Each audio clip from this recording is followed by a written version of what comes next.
Welcome to Theology Thursday, an ecumenical space for students to discuss matters of faith and theology.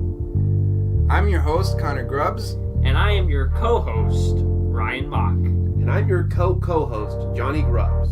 Man, that new slogan came out really nice. That was powerful. I just felt it like run off my lips. I'm like, man, I just felt that. And I could feel you feeling it. I think it's a good slogan. New season, new slogan. It is good to be back. It has been over 2 months. Yeah. Yeah. It feels like a long time. We stopped about halfway through October, and we're going to talk about that. But we're back for a new season, and it's really exciting. So first, we're going to kind of go through like all of the changes that have been made, kind of why they've been made, what we're doing. First, let's talk about that new slogan. Okay, yeah, I just want to read it again because it's just so powerful. Yeah. This slogan, this came to me in a dream, and I brought this before Connor and Jonny, they approved. So this is all me. An ecumenical space for students to discuss matters of faith and theology. That's really good. We actually came up with this together in a Chick-fil-A. Yeah, that's true. I remember that now, yeah. Ecumenical means representing a number of different Christian churches. That's right. And so us here, we don't all go to the same church, and we all don't have the same beliefs. Some of us are heretics in this room, and we allow that. Ryan, you don't have to confess anything. Well, I'm not confessing anything. I'm just bringing to light certain people who need to be confronted. People that issues. are demoted to co-host for a reason. Don't talk about Connor that way. I think the audience knows who we're talking about at this point. So we got our man in the middle here, Connor. I mean, he's our Southern Baptist representing. I'm your Presbyterian. And keeping it 100. And Johnny's your heretic. I'm I'm non-denominational. So Johnny's your heretic. or Baptist. You might as well be Baptist. Yeah, but one of the reasons that word was really important to us going into the new season was we really wanted to lean into the fact that when we discuss these things, we're trying to present all the different views on different, theological discussions, and not necessarily, unless it's something that is clearly defined in Scripture, not necessarily say this is what you have to believe to be a Christian. Because here's the thing. There's so many, and the word that Jonny likes to use is nuanced. There's so many things in the Bible that really, we probably won't ever fully understand this side of heaven. And that's okay. And some people might kind of come to different conclusions studying the same passage. So we want to kind of help anybody that listens kind of know where are the gray areas, where is there some room for discussion, things that are not gospel salvation issues, and what are the things that are so clearly defined in Scripture that, like, we have to stick with these things to even be Christian. Like what color our carpets are. No, but, I mean, that's really how denominations came about, was because there were some non-essential areas where people needed to differ. And I used to think that denominations were like, oh man, denominations are terrible, like we should all be together and all this kind of stuff. But I actually have come to appreciate denominations. In my church history class, the author of my textbook used the example of, like, he and his sister would, like, go trick-or-treating, like, as Leia and Luke, and they would relate to each other on this level as a child that they didn't relate to each other when they grew up. Like, she went on to get married and he went on to seminary, but they were still brother and sister. And I think that denominations don't breed disunity. They can actually breed unity, because I can say, I mean, you guys joking, well, maybe not so jokingly, call me a heretic or whatever. We're just pulling your chain. I know, but see, that's the thing. Across party lines, I still consider you guys my brothers, but we're not necessarily on the same page, on everything. And that's the work of denominations. We're unified, but we're also in a discussion of different things. That's right. Yeah, I do think that denominations, in fact, promote unity, that sounds like a weird concept to people, because they think there's different people groups and they divide, and disunity, if that's a word. But I think denominations can bring us together. Denominations bring us together on the important things and help us worship together for the things that we don't see as important. Hence the ecumenicalness that we're going for. Yeah, we really want to lean into that. So that's something and especially because this season, one of the new things that we're doing is we're going to have a lot of guests. And so these guests will be from a lot of different backgrounds than even are represented amongst us. So that's one thing I wanted to talk about. There's another phrase in there. It's an ecumenical space for students. Now, students is there for a very particular reason. We are not the experts, and we've always clarified that even throughout the first season.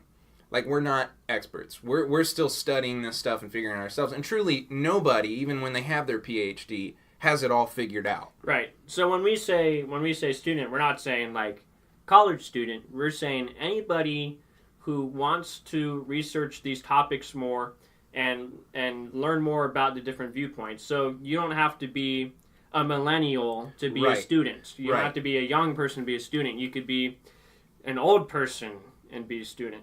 Yeah, and we should be students of the Scripture our entire lives. So I'm really glad you brought that up because it's super important to recognize that we took the word millennial out because we looked at our demographics and realized that, yeah, there are millennials listening to our podcast, but there's also people of all ages listening to our podcast every single week. And they're all students. Yeah, and they're all students, whether they're, 55 or 15.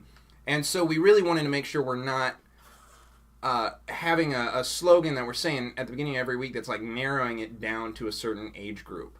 Because it's become something bigger than I think I originally expected it to. I kind of thought, well, nobody will want to listen to it unless they're college students because we're kind of in that age group and whatever. But it's grown to something much bigger than that. So I think a lot of my students listen, and they're, I guess, considered Generation Z, so we're covering a lot more ground than I think we thought. Yeah, which is cool. We're up to 100 regular listeners by the end of the last season, which that's pretty awesome. So thank you to everybody who listens and has been a part of it. But one of the reasons we want to make these changes is, so one of the things we're doing is instead of trying to answer all the questions ourselves, because there's so many amazing testimonies that came out of the first season, hearing them from different people who listened.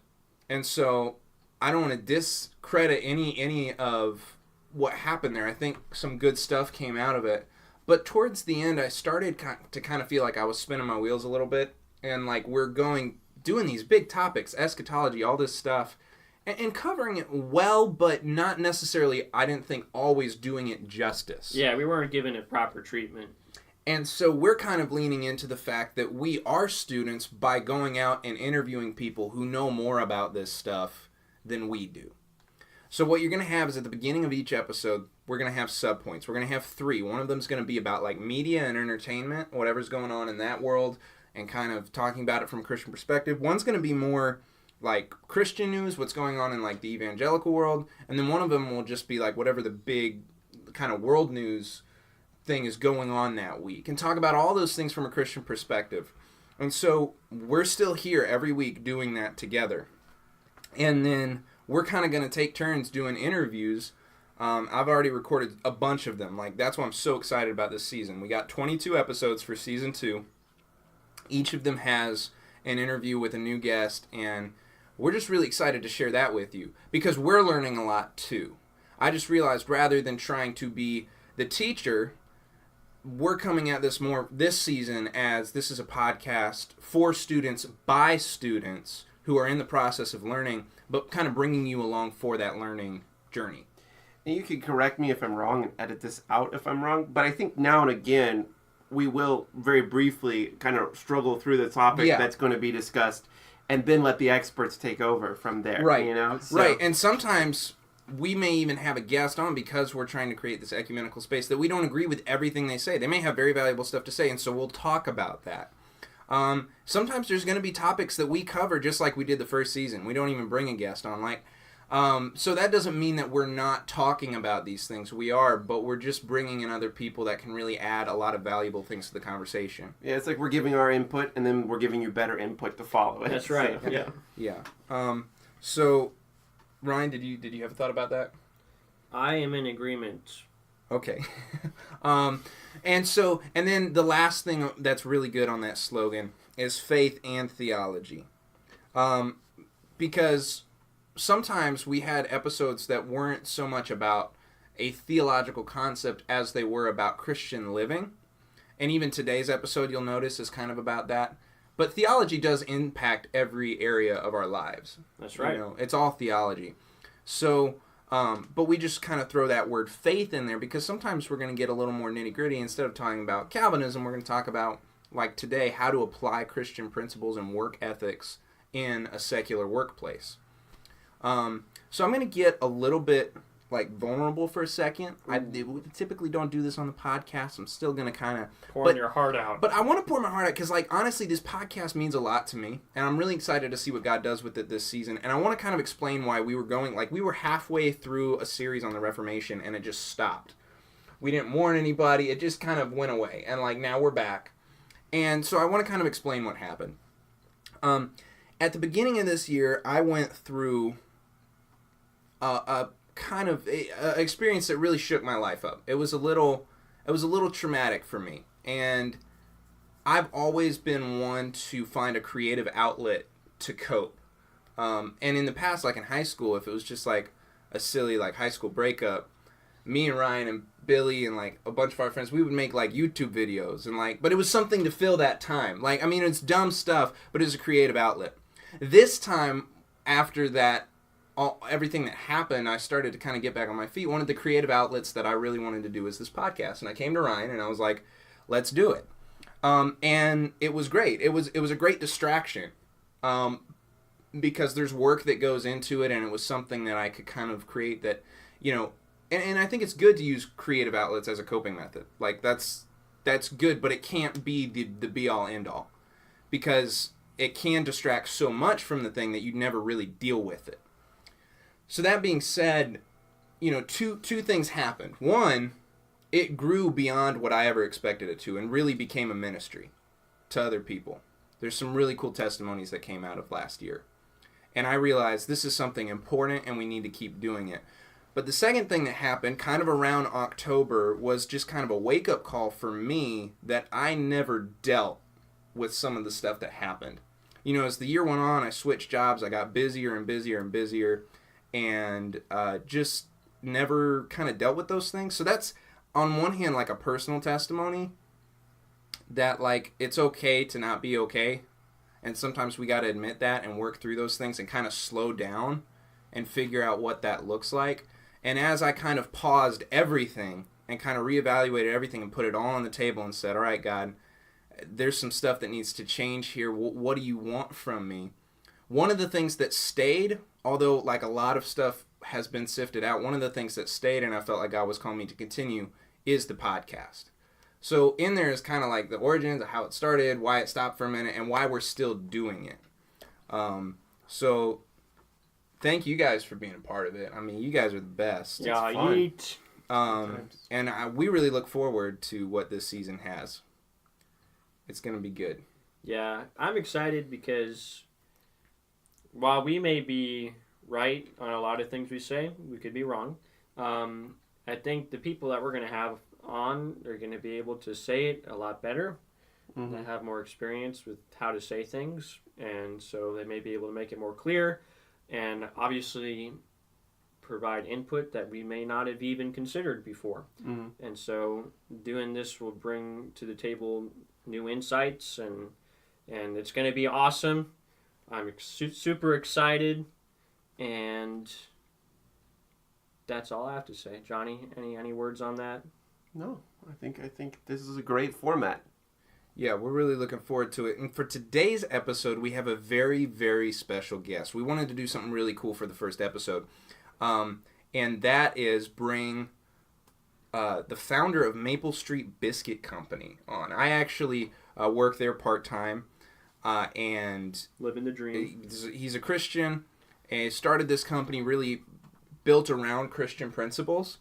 And so Scott Moore, founder of Maple Street, is our interview for this first episode of the season. You're about to hear it. He was awesome, just such a nice guy and very open about his testimony and how his faith has really driven what they do there.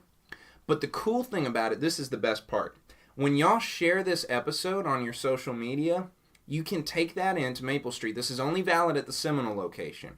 But you can take that into Maple Street and get 10% off your purchase for the whole month of January. So share it with your friends. Get the word out there. Save money. Eat biscuits. Live better. Theology Thursday. Theology Thursday. So come in. We'd love to see you at the Maple Street Seminole location. 10% off if you share the episode. And without further ado, here's Scott Moore.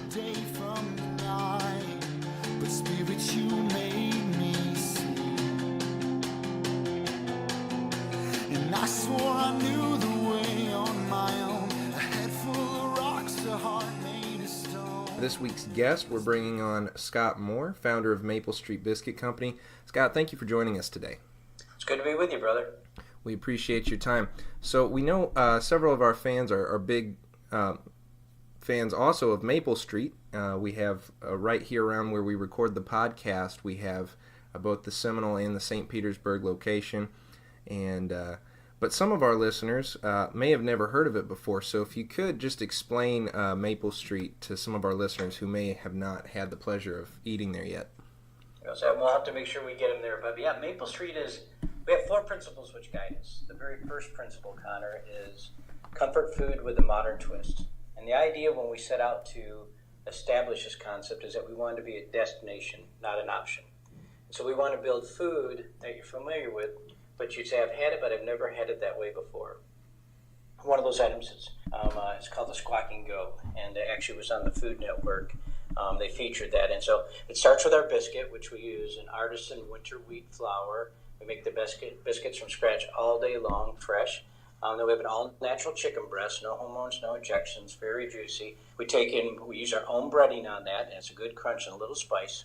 Then put that fried chicken on the biscuit, and on top of that, we take a goat cheese medallion, and we bread that goat cheese, and then we put it on the grill and get a little crunch, put that on the chicken, and then we pour over that a house-made pepper jelly, and then we put all that on the biscuit. You're going to need a knife and fork to eat it, but the idea is that people have had chicken and biscuits, but they've never had them with goat cheese and pepper jelly. Now, when you have this, it's sweet with a little bit of heat, not too much. But the idea was, if you like this comfort food in this unique way, you have to come to Maple Street and get it. And so everything you'll find on our menu is made from scratch all day long with an open kitchen. You see it being made, but it's this comfort food with the modern twist. If you try our sausage gravy, it's got big chunks of sausage in there. It's a nice thick gravy. It's got a little bit of a kick to it, but it is so good. And the idea for us is that we want this food you're familiar with, but we want to offer it in a fun environment with gracious service, and then with this unique twist on the food. Well, I love that. If our listeners aren't hungry yet, then they weren't paying attention. So one of the things that we always ask our guests to talk about, because we each have a unique story, and I think it's encouraging to hear other people's faith journey as we embark on our own, is we give every guest an opportunity to share their testimony of how they came to know Christ. I always say it can be as long as you want or as brief as you want, but we just kind of want to get an idea of how you came to Christ. I did not grow up in a Christian community or with a Christian family. My parents were divorced when I was 7. My biological father was not a good guy in any imagination. So we went through the years, mom working, trying to take care of my brother and myself, sometimes working 3 jobs. She was working in an auto parts factory in Michigan. She met this guy, George Moore, and I was 14 years old when they got married. He was 25 years older than her, but they had a great marriage. George was a Christian, and at that time, I told him plainly that I believed in evolution, that we weren't created by a God, we evolved, and therefore we had no accountability. He had one rule, is that we had to go to church with him on Sunday, so he took us to the Bible church there in that town of Michigan we were living in, and every Sunday we'd go there, we'd talk about it on the way back, and I'd say, well, here's what science says. And he would just give me a Bible verse of what God says. After about a year, I remember sitting in my bedroom, and it was in December, and I was thinking over this idea of creation, and it's just as if the light switch turned on.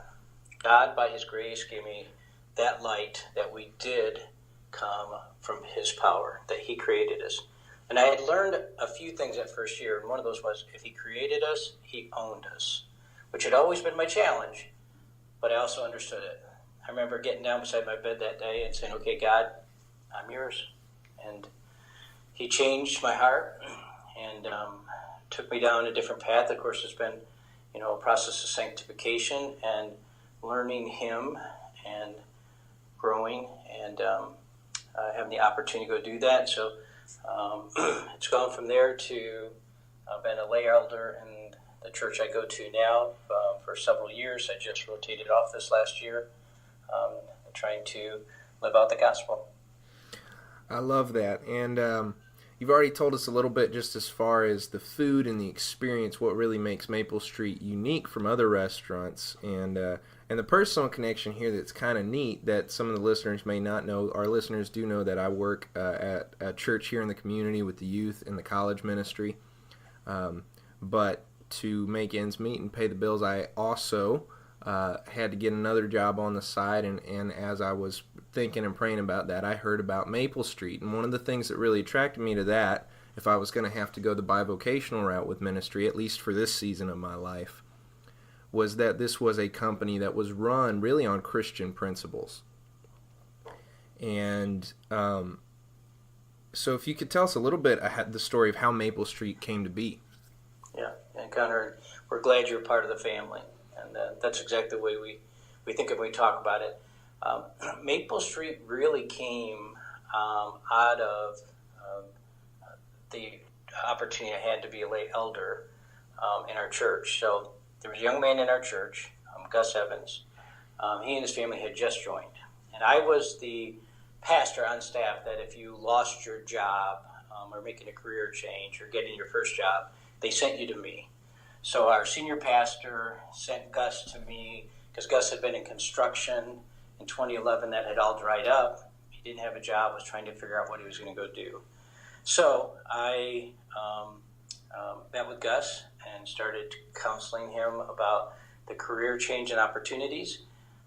We helped him do a resume, get some job interviews, and we got him a job offer actually down in Sarasota that he would have to move to, but he'd be making more money than he'd made at that point in his life. And as we were going through the job offer and talking about it, I shared something that was happening in my life with him, that the company I worked for was bought out by a private equity group, and that they're going to bring their own leadership team, and I'm going to be on the other side of the table pretty soon.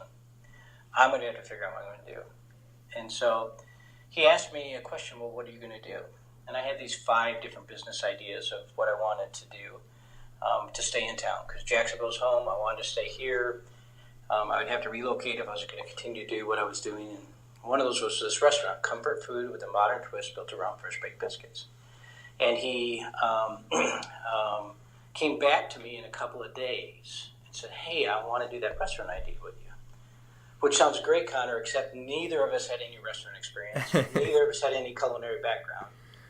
So what do you go do when you lose your job? You open a restaurant, right? Right. So I told him, go home, talk to Kristen about it, pray about it for a week with her. And if you still want to do it in a week, come back and see me. I knew he'd go home. They had 2 little boys. And she would talk sense into him and say, okay, it would be a neat thing, but we got a job where we can provide for the family. But he came back in a week and he said, I want to do it. I said, okay, here's what we'll do. We'll develop the concept. I'll work with you for 6 months, teaching you how to run it. And then after 6 months, it'll be yours to go run. And then I'll go figure out what I'm going to do. And that's what we're going to do, is just helping their family so that they could stay here. Well, we were open about a month. And I realized there may be more here than I thought. The community came around in such a significant way. I thought there's an opportunity to do more. And the vision for Maple Street has always been an evolving vision. Every year we get to the end of the year, and I ask the question, what have we earned the right to go do? Because good business people earn the right to go do more good. And so far each year we've been able to expand that vision, find that there's more people we can go help, which is really what drives us. Our mission is help people, serve others, be a part of the community. For us, what's been interesting, that makes it different than, I guess, a restaurant. We've had a few restaurant people come work with us, but they really struggled. Trying to figure out why is it that these people who know this better than we do, because we have no experience, are struggling. And here's what I came to understand.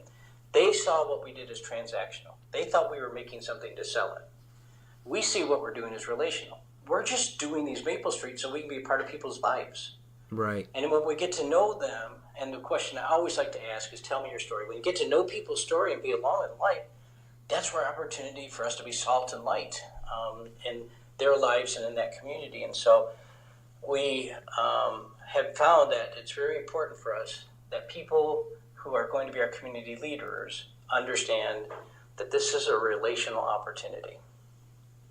Yeah, and I think that unique twist on it not only shows itself in the business model, but even in the kitchen. I remember saying in my interview, I have no experience in a kitchen, but I like to think I'm a quick learner, and I've worked a lot of different jobs before. So, and I remember being told, honestly, for some people who do have experience in a commercial kitchen, it's even harder to learn because it's just different the way things are run, and in a good way too.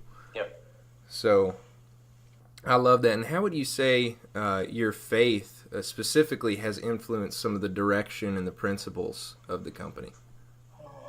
I'm not sure I would use the word influence. I'd say that the faith has been the center of what we do.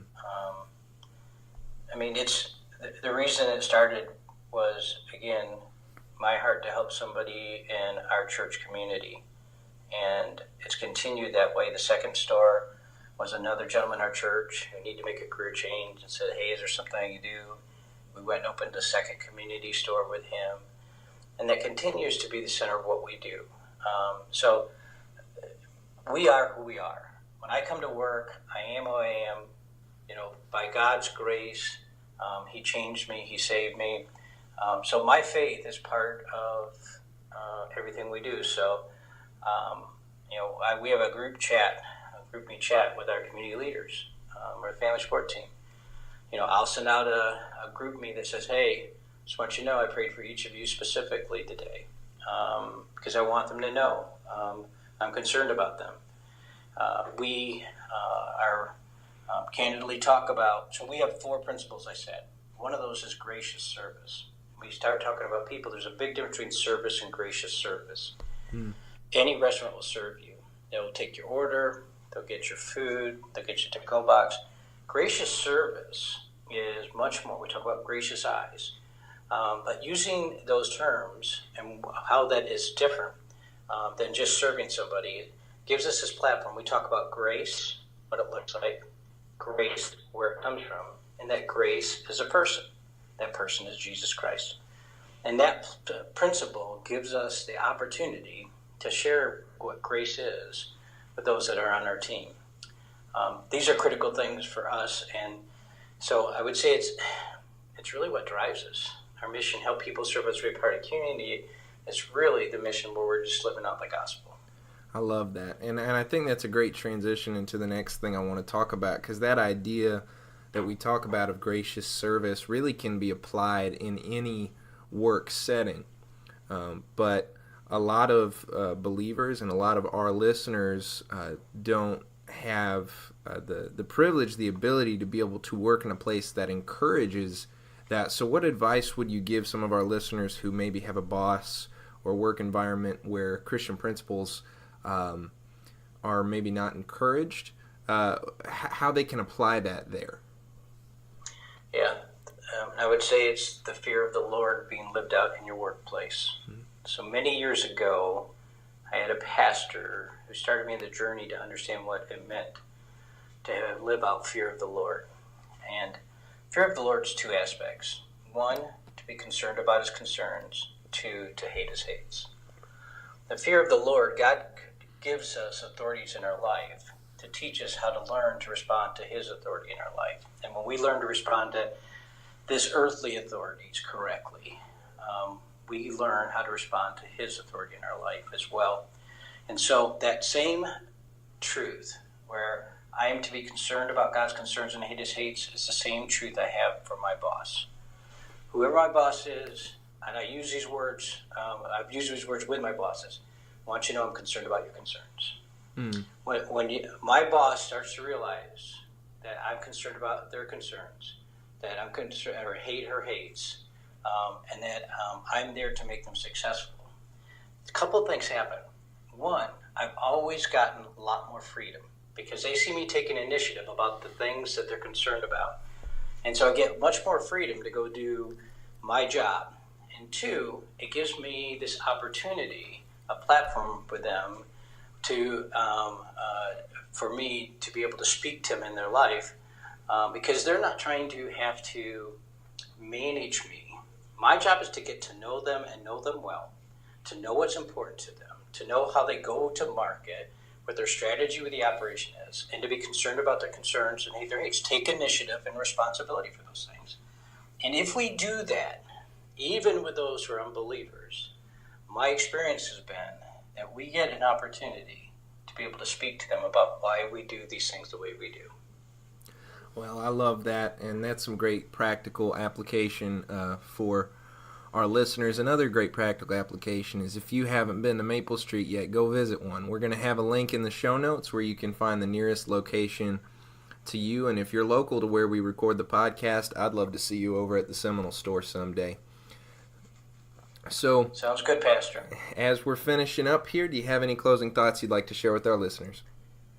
Well, I appreciate what you guys are doing in that community, and taking the step in that.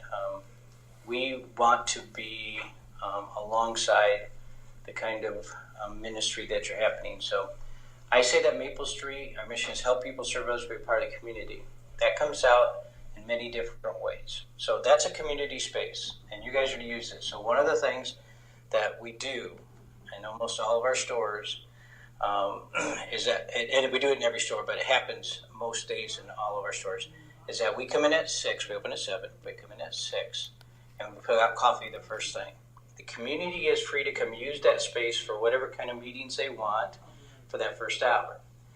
That looks, what it looks like in a couple different ways is, one is that we have several Bible studies in most Maple Streets each week. They come in, they sit at the community table, they start to challenge and encourage each other, they drink free coffee on Maple Street, and that's their space. If they stay later and get food or they don't, doesn't matter. It's just a community space. So we want to be there with you. You guys use the space. You guys get other people and be iron sharpening iron, and let us help you do that. Oh, I love that. I love that. So if you're listening and you're thinking that's something you might want to do, definitely take advantage of that opportunity. We'd love to have you no matter which area you're in, because we know we got listeners all over the place. Do some research and figure out. We'd love to see you. So thank you so much for your time, and I pray that you have a blessed day. You too, brother. Thank you. As always, thank you for listening to Theology Thursday. You can find old episodes on iTunes, Spotify, Apple Podcasts, the Google Play Store, YouTube, and Podbean. You can send questions that you want us to answer on the show to theologythursdaypodcast@gmail.com, and you can also find us on Instagram and Facebook. We hope to have you back next Thursday.